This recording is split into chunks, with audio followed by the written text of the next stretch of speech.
Bienvenue sur Esprit Sérendipité, le podcast dédié au développement personnel, spirituel et à l'ésotérisme en général. La fin de l'année approche, l'hiver est là, c'est le moment de se poser tranquillement pour réfléchir, faire un peu d'introspection. Et si on faisait cet exercice ensemble? C'est parti pour ce 97e épisode.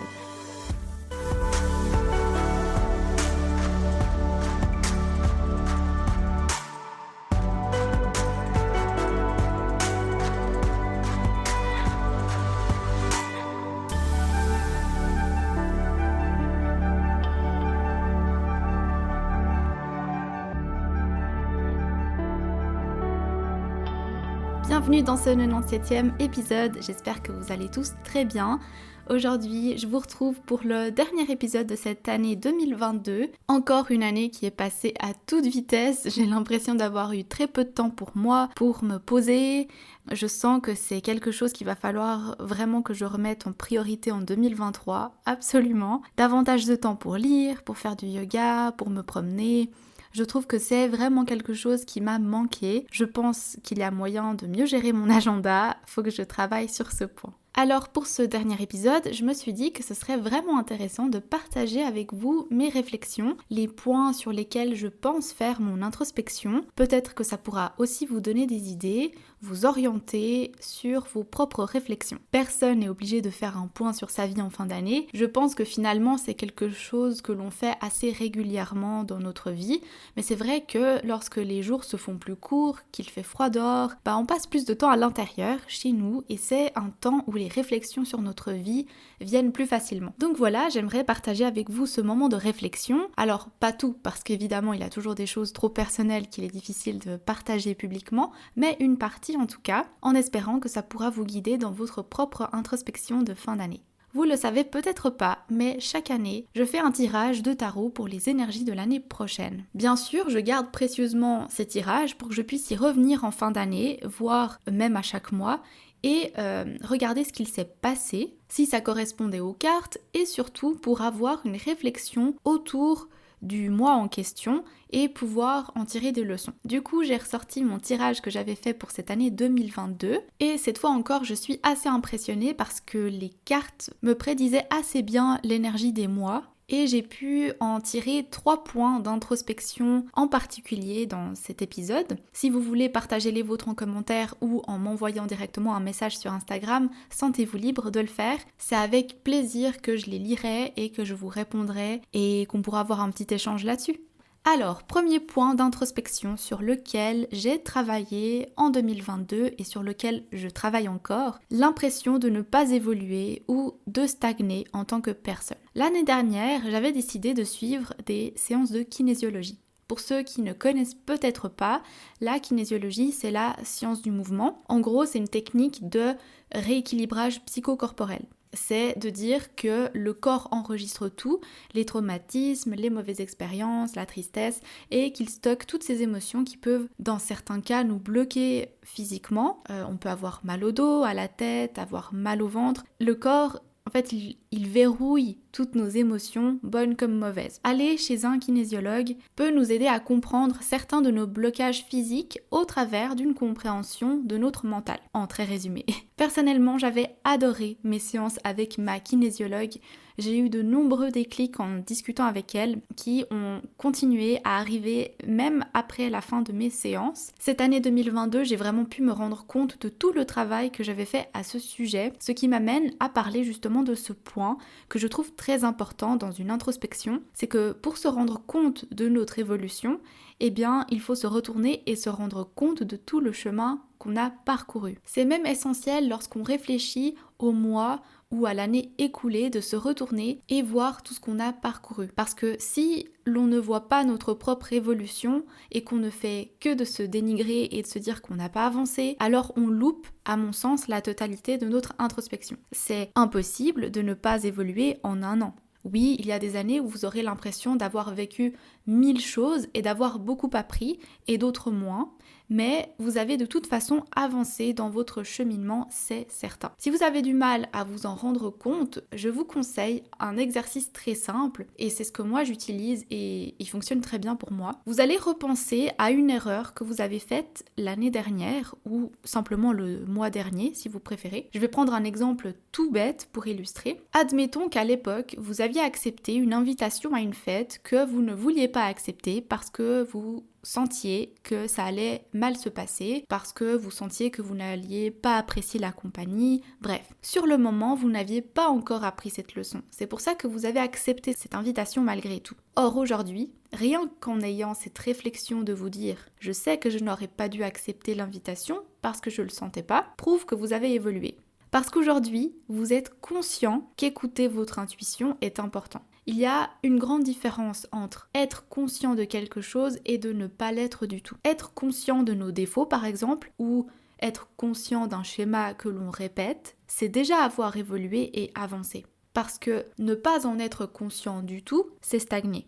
Si on n'est pas conscient, on ne peut pas avancer vers le dépassement de ce schéma, vers le dépassement de ce défaut ou de ce blocage. Par contre, le fait que l'on continue à répéter une erreur ou qu'on continue à répéter un schéma, alors qu'on sait qu'il est là, c'est différent. Parce qu'il faut beaucoup de travail et de patience pour briser un schéma que l'on répète, parce que souvent il repose sur des mécanismes inconscients. Donc il faut bien se rendre compte que la première étape de toute amélioration personnelle, la première étape de toute émancipation émotionnelle, c'est déjà de se rendre compte des blocages qui sont là. Donc il est possible qu'une année, vous auriez eu votre déclic, mais que vous répétiez quand même cette erreur quelquefois. Et c'est pas grave, c'est ok. L'important, c'est de s'en rendre compte et de se dire « Ah, là, j'ai refait la même erreur » ou bien « Ah, là, je répète le même schéma » et tenter à nouveau de le surpasser jusqu'à ce que finalement vous y arriviez. Mais pour ça, il faut être patient avec vous-même et continuer à travailler là-dessus. Cette année, c'est ce qui m'est arrivé.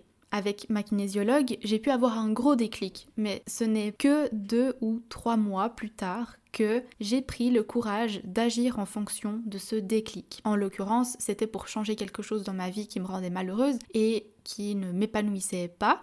Et puis je me suis rendu compte aussi d'autres fausses croyances chez moi que j'ai également mis du temps à assimiler entièrement. Aujourd'hui encore, je sais que j'ai pas résolu 1 ou 2 révélations que j'ai eues ces derniers mois. J'y travaille et j'espère que 2023 sera l'année où j'y arriverai. Tout ça pour dire que même si vous avez vécu une année compliquée, où vous avez eu l'impression que vous répétiez sans cesse les mêmes erreurs et les mêmes schémas, que vous aviez l'impression de ne pas vous améliorer, dites-vous que rien que le fait de l'avoir vu, rien que le fait d'avoir remarqué ces schémas qui se répétaient et ces erreurs, rien que le fait d'en avoir pris conscience en fait, c'est déjà un énorme pas. La seconde chose sur laquelle j'ai focalisé mon introspection, c'est sur les désaccords. J'ai l'impression que parfois on peut être tenté de fuir les désaccords avec les gens autour de nous, par peur de froisser les personnes qu'on aime, par peur de les perdre, par peur de passer pour une personne chiante, pas facile à vivre, etc. Mais cette année, au travers de mes lectures, de mes tirages de tarot et des diverses discussions avec mes amis, j'ai pu me rendre compte que c'est quelque chose que l'on ne devrait pas fuir. Alors attention, je dis pas que tous les désaccords sont forcément bons à mettre en avant constamment. On doit aussi savoir filtrer ce qui est nécessaire et ce qui ne l'est pas, ou en tout cas de l'intensité que l'on met dans ces désaccords. Si l'on prend le cas d'un lien entre 2 amis d'enfance très proches, des meilleurs amis par exemple, généralement les désaccords sont relativement faibles, mais il se peut qu'il y en ait qui apparaissent. Imaginons que votre ami prennent de moins en moins de vos nouvelles ces jours et que vous êtes le seul à faire les premiers pas. La solution de facilité ici, la solution confortable serait de ne rien dire. La solution confortable serait de garder pour vous cette colère et cette rancœur qui s'accumulent. Ce qui finalement arriverait au point où lorsque votre ami vous recontactera bien plus tard, vous n'aurez plus autant envie de lui répondre qu'avant. Et vous serez peut-être même froid avec lui ou elle, et la relation finira par se dégrader et peut-être même par disparaître. Alors que si vous aviez partagé votre tristesse concernant cet éloignement et que vous aviez osé dire que cela vous blesse, que cette personne ne prenne pas de vos nouvelles, vous auriez été inconfortable certes, mais les choses auraient été dites. Fuir, c'est jamais la bonne solution. Alors attention, je dis pas non plus entendu qu'il faut courir après la personne ou persister à lui parler alors que clairement de son côté ça l'intéresse pas, si vous voyez qu'il n'y a aucun effort de son côté pour maintenir cette amitié alors que vous avez essayé à plusieurs reprises de lui parler, il faut simplement faire la paix avec ça et avancer. Une amitié, c'est dans les deux sens. Inutile de garder dans votre vie une énergie à sens unique parce que ça finirait par vous épuiser. Je parle ici d'une amitié, mais c'est valable pour les relations amoureuses. C'est presque même plus délicat parce qu'une relation amoureuse implique des sentiments qui sont parfois très compliqués à contrôler et donc on est plus réticent à perdre une relation amoureuse qu'une amitié. Parce qu'on peut avoir des dizaines d'amis, mais une relation amoureuse, c'est quelque chose qui prend du temps à se créer, ça demande davantage d'efforts et de compatibilité. Et cette rareté, disons, nous pousse davantage à fuir les conflits. Pour les mêmes raisons que je citais plus tôt, par peur de perdre la personne ou simplement par peur qu'elle nous trouve chiante. Mais là aussi, ce que j'ai appris avec mes dernières relations, c'est que lorsque l'amour est sincère, un désaccord ne peut pas influencer la relation. Avoir le courage de parler de quelque chose qui ne va pas, qui nous tracasse et d'avoir un avis opposé à celui de son partenaire est une preuve que l'on a confiance en l'autre. On a confiance en son amour au point où l'on peut se permettre d'être en désaccord avec lui ou elle sans avoir peur de la fin de cette relation. De même avec nous, évidemment. On peut accepter que l'autre personne soit en désaccord avec nous sans avoir envie de quitter cette personne. Bien entendu, il y a des questions fondamentales qui concernent les valeurs qui sont extrêmement importantes et qui peuvent amener à une rupture. Ici, je parle pas de rester avec une personne qui est à l'opposé de vos valeurs ou de votre vision de la vie. Je parle de désaccords sur des éléments qui peuvent être ajustés comme ça se fait dans toute relation saine. Ce que j'ai appris cette année et que je continue à mettre en pratique, c'est ça. De ne pas forcément fuir les conflits, mais plutôt de les aborder de manière calme et sincère. Que montrer son désaccord face à l'autre, c'est aussi affirmer notre personnalité et ce que l'on est. Que ce n'est pas forcément pour créer du conflit inutilement, mais toujours dans un sens de faire avancer la relation, qu'elle soit amicale, professionnelle ou amoureuse. Exprimer son avis, c'est pas interdit, c'est même une preuve de notre authenticité. L'exprimer de manière respectueuse, ça c'est notre rôle. La façon dont l'autre le perçoit et la façon dont il ou elle est déclenché par notre avis, ce n'est pas à nous de le prévoir ou d'y penser. La question que j'aimerais vous poser, c'est est-ce que vous retenez de dire ce que vous pensez par peur de perdre une relation? Si vous y pensez constamment et que cela vous tourne en boucle dans la tête, ne feriez-vous pas mieux d'en parler une fois pour toutes? Et puis le troisième point sur lequel j'ai fait une grande réflexion aussi cette année et sur lequel je vais encore travailler l'année prochaine, c'est quelque chose qui rejoint un peu le point précédent, c'est le problème d'incarner la gentille personne, entre gros guillemets. Je pense que c'est une réflexion qui a amené à arriver plus tard dans la vie, pas forcément dans la vingtaine, parce que c'est une réflexion et un changement qui demande pas mal de confiance en soi et de bien se connaître. Et en fait, lorsqu'on est dans notre vingtaine, je trouve qu'on se cherche encore trop pour arriver à se poser ce genre de questions. Mais, je peux me tromper, si vous êtes dans la vingtaine et que vous avez déjà cette réflexion, c'est tant mieux, vous allez gagner beaucoup de temps. Ce que j'entends par incarner la personne gentille, c'est avoir l'impression de devoir toujours faire des choses pour faire plaisir aux autres. C'est avoir l'impression que l'on doit constamment rendre des comptes aux personnes autour de nous ou expliquer nos actes alors que l'on ne doit rien à personne. Je crois que c'est un schéma qui revient souvent lorsqu'en étant enfant, on a souvent entendu des reproches tels que « Ah, mais tu devrais faire ça pour faire plaisir à ta mère, ou à ton père, ou à ton frère, ou à ta sœur. » Et qu'on nous reprochait de ne pas penser aux autres. C'est un schéma qui, s'étant ancré dans l'enfance, est très difficile à faire partir et qui peut avoir un grand impact dans notre vie d'adulte. La plupart du temps, c'est un schéma qui s'est créé en rapport avec les parents, qui sont pour l'enfant une figure d'autorité, d'exemple, mais également une figure qui est censée représenter l'amour inconditionnel. Donc si cette figure-là, que l'enfant idéalise dans un sens, lui demande de penser aux autres, d'être plus altruiste, de faire plaisir aux gens même s'il n'en a pas envie, l'enfant va forcément se dire que c'est comme ça, que ça doit être et pas autrement. Sinon, il déçoit les gens autour de lui et on l'aime moins. Bien qu'il soit important d'apprendre à l'enfant que oui, être altruiste, c'est une qualité à avoir et à développer, je pense aussi que c'est une attitude qui, mal comprise ou mal utilisée, peut nous rendre malheureux. Si on a ce schéma négatif de la bonne personne, c'est que l'on a en nous la croyance que certaines actions que l'on ferait nous rendent méchants et que si on les fait, eh bien on a peur de ne pas correspondre à l'attente de l'autre personne, on a peur d'être moins apprécié, moins aimé, moins accepté. Donc vous rejetez ces parties de vous et vous en avez honte parce que vous n'avez pas envie de détruire cette image de la bonne personne que vous êtes. Je vais vous parler de ces actions que j'estimais être mauvaises et que j'estimais qu'elles faisaient de moi une mauvaise personne et peut-être que vous raisonnerez également avec. Je pensais que poser des limites faisait de moi une mauvaise personne ou mettre mes besoins en priorité ou dire simplement non parce que je n'ai pas envie de faire quelque chose ou d'aller quelque part ou bien simplement d'être en colère. Je pensais qu'être en colère et d'exprimer ma colère faisait de moi une mauvaise personne. Vous voyez comment on peut maintenir ces croyances en nous, de se dire que si on fait tout ça, on ne sera plus aimé, on sera une déception pour notre famille, nos amis. J'en profite aussi pour dire, entre parenthèses, que si vous décevez une personne, c'est que cette personne avait des attentes à propos de vous et de votre comportement. Et ça ne veut rien dire sur vous. Ça ne veut pas dire que vous êtes une mauvaise personne. C'est juste que cette personne avait des attentes et ça la concerne. Mais bref, dire non, être en colère parce qu'on nous a blessés ou mettre ses besoins en priorité, ce n'est pas être méchant envers les autres. On leur fait pas du mal directement. Et l'adulte que nous sommes le sait très bien. On le sait que c'est pas parce que quelqu'un est déçu de nous que ça va impacter notre vie ou que notre survie dépend de son avis. C'est ok que l'autre personne ne nous aime pas. On peut très bien survivre sans son approbation et sans son amour. Par contre, c'est sûr que c'est plus compliqué pour notre enfant intérieur. Pour l'enfant qui veut être accepté et aimé. La survie d'un enfant dépend dans un sens de l'amour de ses parents.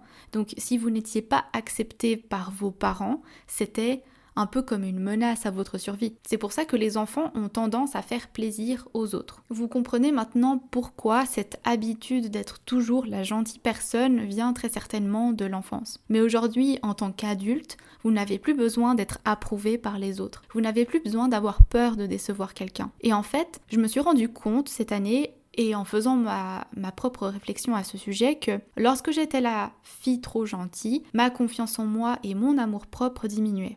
Pourquoi ? Parce qu'en faisant toujours plaisir aux autres et en vivant pour eux et d'après ce qu'ils me demandaient de faire, je me retrouvais à me dire non à moi, non à mes besoins et à mon propre respect tout simplement. Parce que je me retrouvais à briser mes limites personnelles pour faire plaisir aux autres et ça me rendait malheureuse. Je suis loin d'avoir tout réglé de ce côté, j'ai encore tendance à briser certaines de mes limites personnelles, mais au moins j'en ai conscience et je peux travailler à rectifier le tir. Donc ce que je vous invite à faire de votre côté, c'est de penser à toutes ces choses que vous faites pour faire plaisir aux autres et penser à ce que vous aimeriez réellement faire à la place pour vous. Par exemple, si vous êtes invité à une fête à laquelle vous n'avez pas envie d'aller parce qu'il y a des gens que vous n'appréciez pas ou qui vous mettent mal à l'aise, mais que vous avez accepté d'y aller pour faire plaisir à quelqu'un, osez dire non, osez dire que vous n'avez pas envie d'y aller. Vous n'êtes pas obligé d'expliquer pourquoi, vous n'avez pas besoin de vous justifier. Si vous vous sentez plus à l'aise, vous pouvez dire simplement que vous avez déjà quelque chose de prévu ou plutôt que de simplement dire non. Et je vois venir certaines personnes qui me disent « Ah mais c'est un mensonge de dire que tu as déjà quelque chose alors que tu n'as rien. C'est pas bien de mentir. » Mais est-ce que ce mensonge-là fait du mal à quelqu'un ? Est-ce que ce mensonge met la vie de quelqu'un en danger ? Est-ce que dire la vérité dans ce cas est vraiment utile ? Non. Alors vous pouvez vous permettre, afin de garder quand même une bonne relation avec la personne, de dire simplement non, j'ai déjà autre chose de prévu. Vous allez ainsi honorer vos limites personnelles et vous sentir bien mieux et plus confiant. Les prochaines fois, ce sera plus facile et peut-être un jour vous pourrez simplement dire non, je ne veux pas venir, j'ai besoin de me reposer, je suis très fatiguée. Et ce sera la véritable excuse, et voilà. Mais je pense qu'il faut vraiment se rendre compte qu'on a des croyances qui nous limitent autour de cette fameuse bonne personne, gentille personne que l'on a toujours incarnée et on n'ose pas être notre véritable moi parce qu'on estime que sinon les gens vont se dire qu'on est une mauvaise personne. Mais c'est faux. On ne devient pas une mauvaise personne en refusant une invitation, en posant des limites quand une situation nous met mal à l'aise ou en mettant nos besoins en priorité. Vous pouvez être une gentille personne, altruiste, généreuse et douce, tout en disant non parfois, tout en étant en colère contre quelqu'un, tout en ayant votre opinion. C'est votre droit, votre vie, ne vivez pas pour les autres. Donc cette année, essayez de voir si vous avez tendance à être celui ou celle qui veut toujours faire plaisir et commencez à penser à vous en premier. Vous n'avez besoin de l'approbation de personne. Vous n'êtes pas responsable de la projection que les autres font sur vous. Leurs attentes ne vous concernent pas. Et c'est en apprenant à faire ça que vous augmenterez votre amour-propre et votre confiance en vous. Voilà pour cet épisode et pour les 3 points d'introspection que je voulais partager avec vous pour cette fin d'année. Ce ne sont pas les seuls sur lesquels je travaille, mais ce sont ceux que j'estimais être assez universels et j'espère que vous aurez pu vous reconnaître dans l'un ou deux d'entre eux. Donc voilà, je vais vous laisser ici. Je vous informe que le prochain épisode de podcast sortira la dernière semaine de janvier, soit le dimanche 29 janvier. Je prends tout ce temps de pause parce qu'il faut que je prenne un peu d'avance sur les épisodes, mais surtout que je puisse me concentrer sur mes publications Instagram et TikTok que j'ai un peu négligées ces dernières semaines par manque de temps. Donc si vous souhaitez me suivre durant ces vacances, les liens de mon Instagram et de TikTok seront en barre de description. Si vous avez apprécié cet épisode, laissez-moi un like ou un commentaire, abonnez-vous pour être informé de la sortie du prochain épisode et d'ici là, je vous souhaite de très belles fêtes de fin d'année, de bonnes vacances et on se retrouve fin janvier. Prenez soin de vous et à bientôt.